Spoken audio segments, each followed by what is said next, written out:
This is the IELTS listening test. You will hear a number of different recordings, and you will have to answer questions on what you hear. There will be time for you to read the instructions and questions, and you will have a chance to check your work. All recordings will be played once only. The test is in 4 parts. Now turn to Part 1. Part 1. You will hear a man asking a neighbor for advice about looking after a pet dog while his sister is away. First, you have some time to look at questions 1 to 4.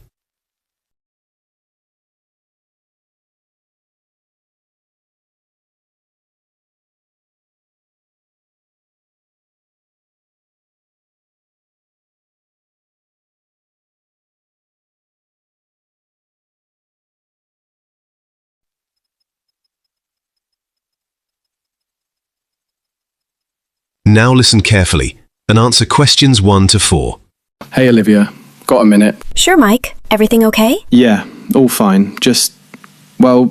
My sister's going on a trip for a couple of weeks, and she's asked me to look after her dog. The thing is, I've never actually done that before. Ah, I see. You're not a dog person? I like them, I just haven't had one myself. And her dog's, he's big. A golden retriever. His name's Benny. Oh, golden retrievers are lovely. Very gentle. You'll be fine. What do you need help with? Mainly the daily routine. Feeding, walking, that sort of thing. I want to make sure I get it right. Well, I've looked after a few dogs for friends. Feeding is usually twice a day, once in the morning and once in the evening. Does she use dry food or wet? Dry, I think. She left a huge container of it.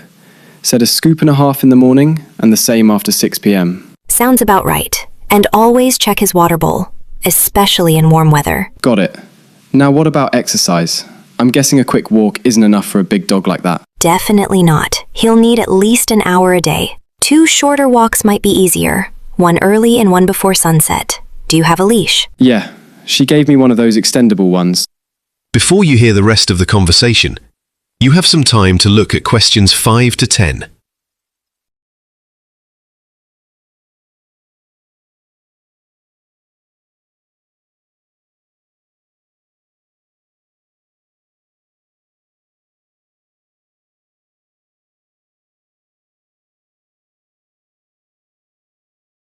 He seems friendly enough, but he barked at the mailman this morning. Loudly. Ha! That's pretty common. Golden retrievers don't bark that often, but when they do, it's usually to alert you. As long as he's not showing signs of aggression, it's fine. He calmed down quickly. Just ran to the door and then sat down. Then he's probably just being protective of the house. Nothing to worry about. Cool. And is it okay to leave him alone during the day? I mean, I have work.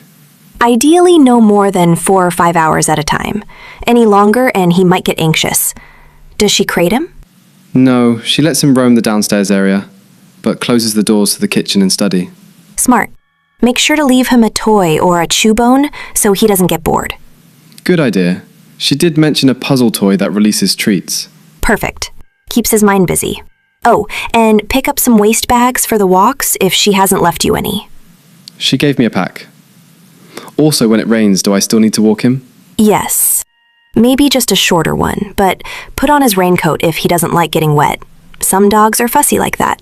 He has a little yellow one! I thought she was joking at first. No, some dogs really hate the rain. Anything else? Oh yeah, what if he gets sick? She should have left her vet's number. Usually they'll know Benny and have his records. If not, there's a 24-hour clinic near the high street. Got it. I'll check the note she left. Thanks a lot, Olivia. You've really helped. No worries. You'll do great. Just don't forget the treats. That is the end of Part 1. Now you have 30 seconds to check your answers.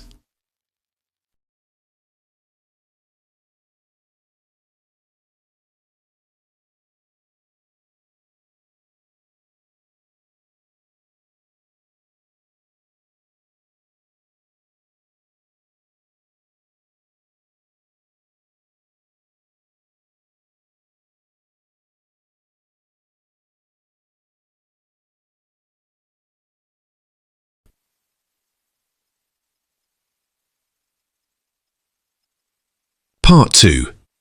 You will hear a local event coordinator Anna Mason, giving information to a group of volunteers about a community food festival. First, you have some time to look at questions 11 to 14.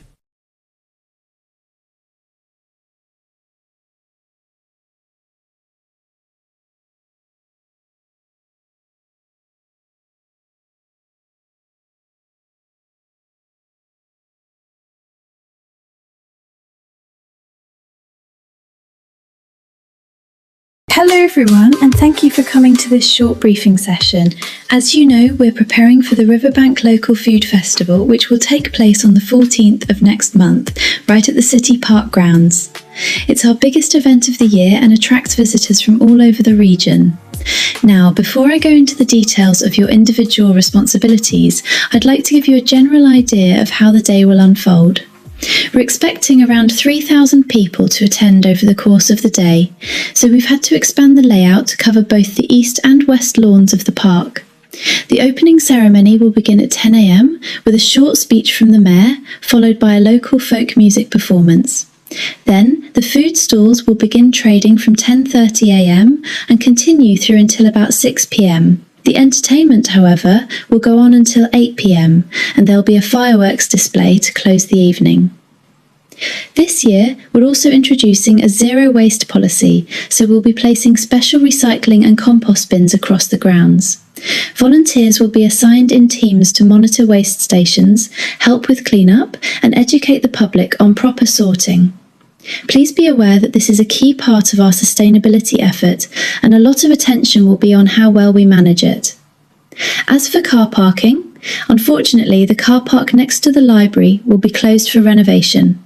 So, we've arranged for festival visitors to use the community centre car park about 500 metres away. Shuttle buses will run every 15 minutes, and some of you will be helping to direct people to the pickup point. Before you hear the rest of the talk, you have some time to look at the questions, 15 to 20.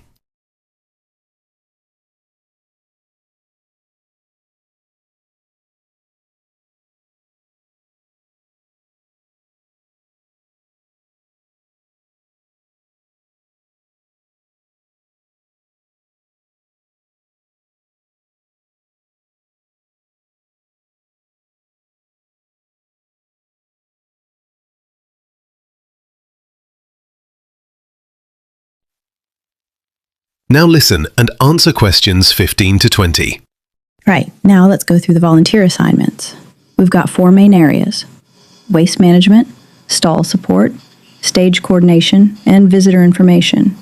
If you're on waste management, you'll receive gloves, a high visibility vest, and a guidebook explaining which items go where. Please try to stay cheerful even if people get a bit confused. It's new to many of them. Those of you on stall support will be assigned to individual vendors, especially smaller family-run businesses who may need extra hands setting up or dealing with high demand during busy periods. You'll be the first point of contact if they need anything urgent. Now, stage coordination is mostly about helping performers move equipment and making sure the stage schedule runs on time. We've got everything from kids' dance groups to jazz quartets, so expect a lively atmosphere and a bit of chaos at times. Lastly, if you're on visitor information, you'll be based at one of the 2 info tents and provided with a map, a schedule of events, and emergency contact details. It's important to stay calm under pressure as you'll likely be approached with all sorts of questions, everything from where is the nearest toilet to what's gluten-free. One last thing, safety. We'll have a first aid tent near the main entrance staffed by a qualified medical team. Still, if you see anything concerning, someone feeling unwell, for example, report it immediately to a supervisor or security. Your own safety matters too, so wear sunscreen, stay hydrated, and take your breaks. If you row those stall support or a narrow document, stage in the Wisifma schedule. After the event, we'll have a volunteer thank you dinner at the Hollow Tree Cafe at 8:30 p.m. It's our way of showing appreciation for all your hard work. I really hope you enjoy the day and find it rewarding to be part of something that brings so many people together. Thanks again for your commitment, and don't hesitate to reach out if you have any questions before the big day. This is the end of part 2. Now you have 30 seconds to check your answers.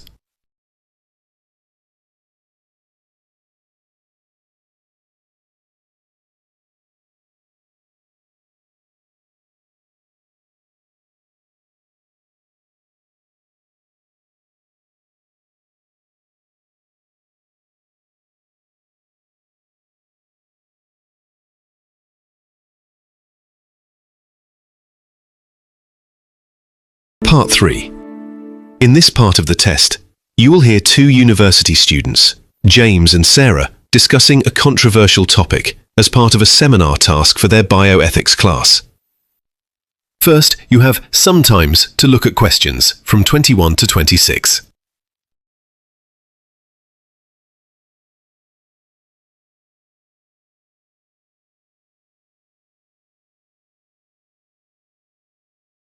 Now listen carefully and answer questions 21 to 26.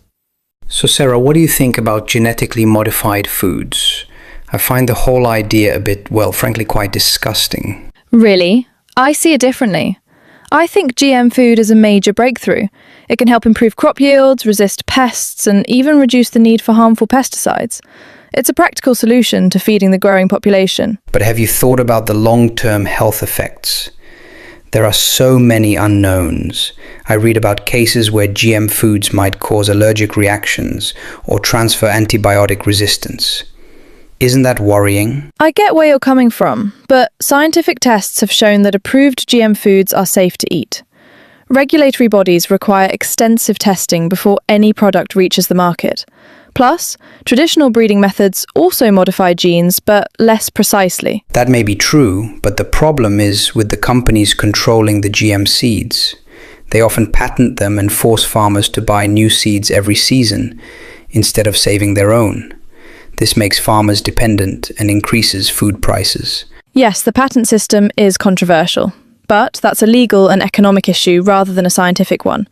There are also many public research programs developing GM crops with open access seeds to help small-scale farmers. Still, I don't like the idea of messing with nature.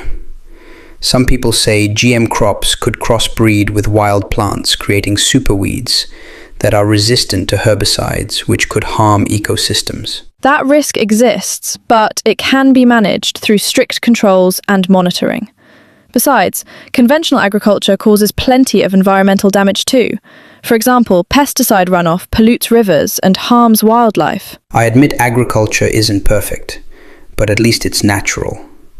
GM foods feel like playing God, which raises ethical concerns too. Should humans interfere with the genetic makeup of other organisms? Ethics are important, but so is addressing hunger and malnutrition. In many developing countries, GM crops like vitamin A-enriched rice have saved lives. Don't you think that's a positive ethical outcome? It is a good intention, but we have to be cautious. I worry about big corporations exploiting these technologies for profit, possibly at the expense of the environment and small farmers. Fair point. Transparency and regulation are key.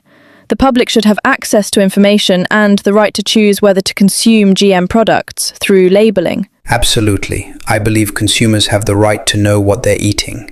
Unfortunately, labelling laws vary worldwide, which causes confusion. True, and misinformation doesn't help. Many people have misconceptions about GM foods, often influenced by media scare stories rather than scientific facts. Yeah, I agree education is vital, but even with education, some people will remain uncomfortable with the concept due to personal or cultural beliefs. That's understandable. Ultimately, it's a complex issue with pros and cons. I think a balanced approach is necessary, supporting scientific progress while protecting farmers, consumers, and the environment. I guess we both want a safe and sustainable food system, even if we differ on how to achieve it. Before you hear the rest of the conversation, you have some time to look at questions 27 to 30.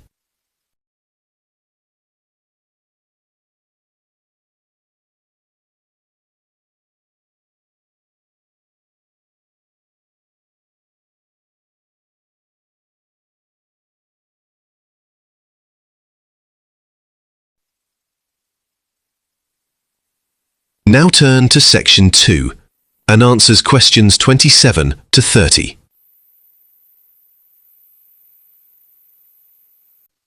So James, another point I wanted to raise is about how GM crops can help with climate change. Some new varieties are designed to tolerate drought or poor soil conditions, which is becoming more important as the weather gets less predictable. I've heard about that, yes. It does sound useful, especially for farmers in dry regions. But then again, if farmers rely too much on these crops, what happens if the seeds stop working as expected? Nature is always changing, and pests or diseases could adapt. That's why ongoing research and crop diversity are essential. Scientists are constantly developing new strains and encouraging farmers to rotate crops. Plus, many GM crops are part of integrated pest management programs, which reduce overall pesticide use. Speaking of pesticides, I'm concerned about the chemicals involved in farming GM crops. Even if the plants themselves need fewer pesticides, don't the seeds sometimes encourage the use of herbicides like glyphosate? There's a lot of debate about how safe those chemicals are. You're right. Glyphosate has been controversial. However, regulatory agencies around the world generally consider it safe when used correctly. That said, I agree more independent studies are needed, and farmers should always follow safety guidelines. I suppose my worries also come from stories about GM crops leading to loss of biodiversity. For example, when one crop dominates, other local plant species might disappear, and with them, insects and animals that rely on those plants. That's a valid concern. Agricultural monocultures do reduce biodiversity, but it's not unique to GM crops. Conventional farming practices contribute too. The solution lies in sustainable farming methods that balance production with ecosystem health. I can see that. What about the taste and nutritional value? Some people claim GM foods taste different or are less healthy. Do you think that's true? Well, in many cases, GM foods are designed to have improved nutritional content, like golden rice, which has extra vitamin A. As for taste, most people can't tell the difference. Of course, it depends on the specific product and how it's processed. That makes sense. But what about consumer choice? Shouldn't people have the right to avoid GM foods if they want to? Definitely. That's why clear labeling is so important. Consumers should be able to make informed decisions. Unfortunately, the rules around labeling vary a lot between countries, which can confuse shoppers. Exactly. It's frustrating when some products contain GM ingredients but aren't labeled. It feels like a lack of transparency. I agree. More consistent international standards would help. And education campaigns to explain what GM foods are, addressing common myths and fears, could make a big difference. Yes, education is key. I'm more open to GM foods now, after learning more. But I still think caution is necessary. Maybe stricter regulations on the companies producing these seeds would help. That's reasonable. Ultimately, it's about finding a balance, supporting innovation to address food security while ensuring ethical practices and environmental protection. Well, Sarah, I guess our discussion shows how complex this issue is. There aren't easy answers, but conversations like this help us understand the bigger picture. Absolutely, James. Thanks for being open-minded. It's been good to talk this through.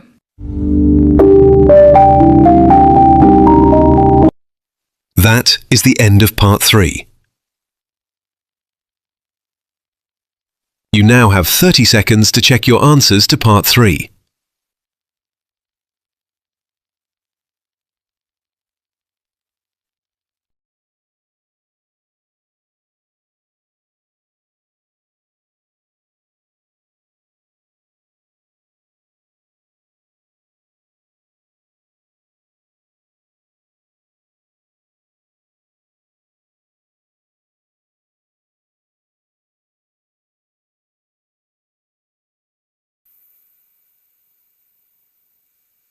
Part 4.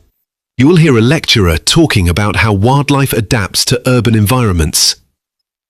First, you have some time to look at questions 31 to 40.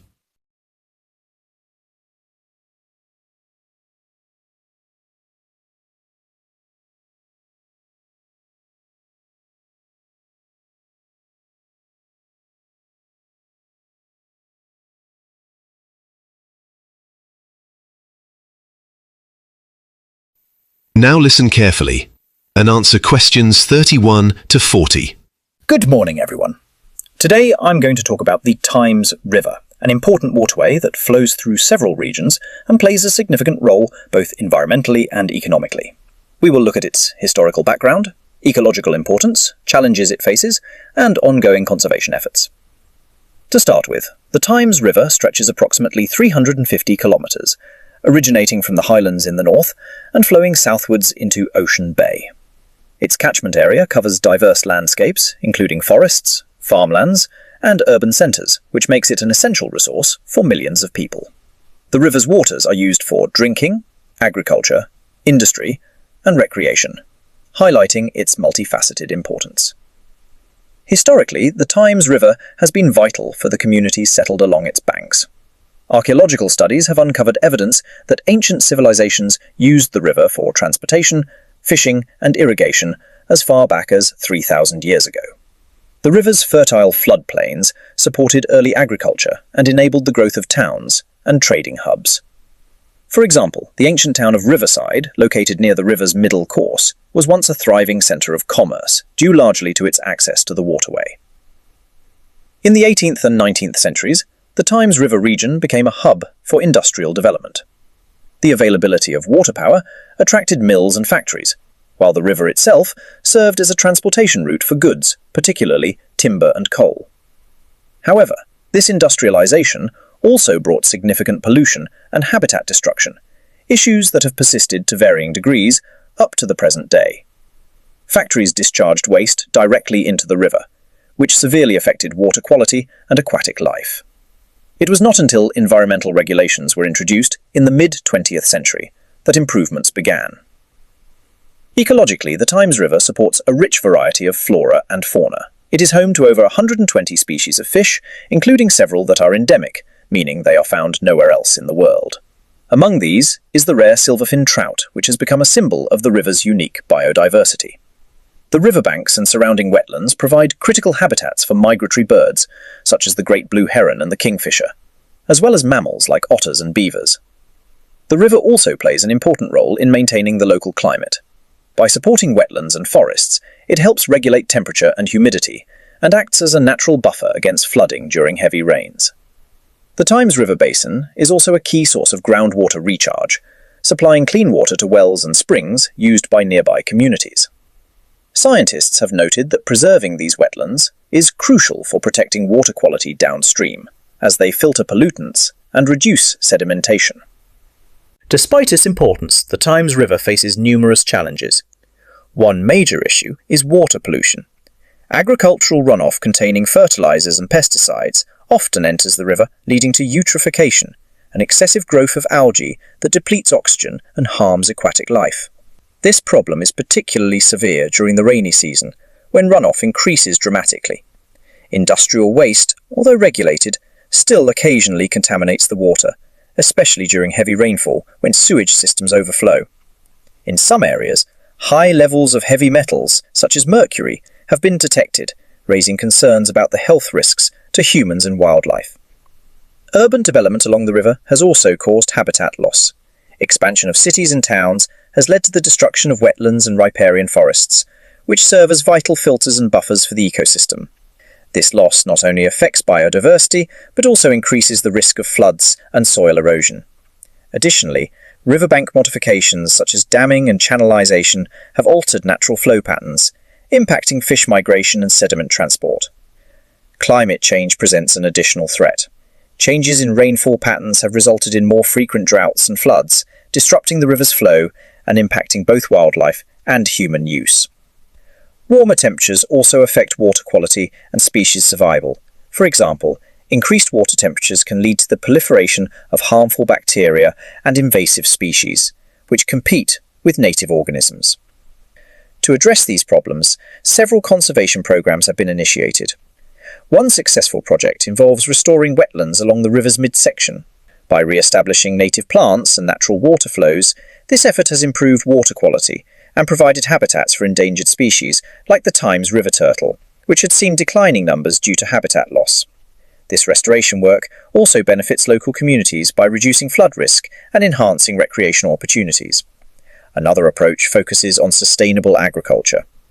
Farmers in the catchment area are encouraged to adopt practices such as buffer strips along waterways, reduce chemical use, and crop rotation to minimise runoff into the river.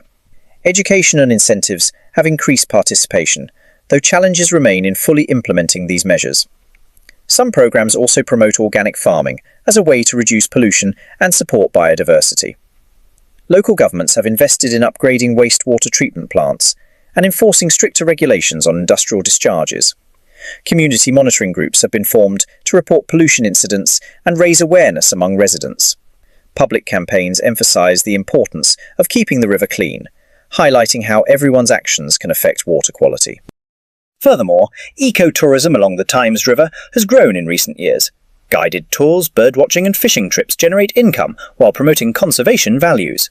These activities provide alternative livelihoods for people who might otherwise exploit the river unsustainably. Educational centres along the river also teach visitors about the ecosystem and the importance of protecting natural resources. Looking ahead, scientists emphasise the importance of an integrated river basin management approach. This means coordinating actions among all stakeholders, farmers, industries, local authorities, environmental groups and residents, to balance economic development with environmental protection. Such cooperation is essential to ensure the long-term health of the Thames River. In conclusion, the Thames River is a lifeline for many, offering ecological, economic and cultural benefits. While it faces significant environmental challenges, ongoing restoration and sustainable management efforts offer hope for its future. Preserving this vital waterway requires continued cooperation, innovation and public engagement. Protecting the Thames River means protecting the communities and ecosystems that depend on it for generations to come. Thank you for listening. That's the end of part 4. You now have 1 minute to check your answers to part 4.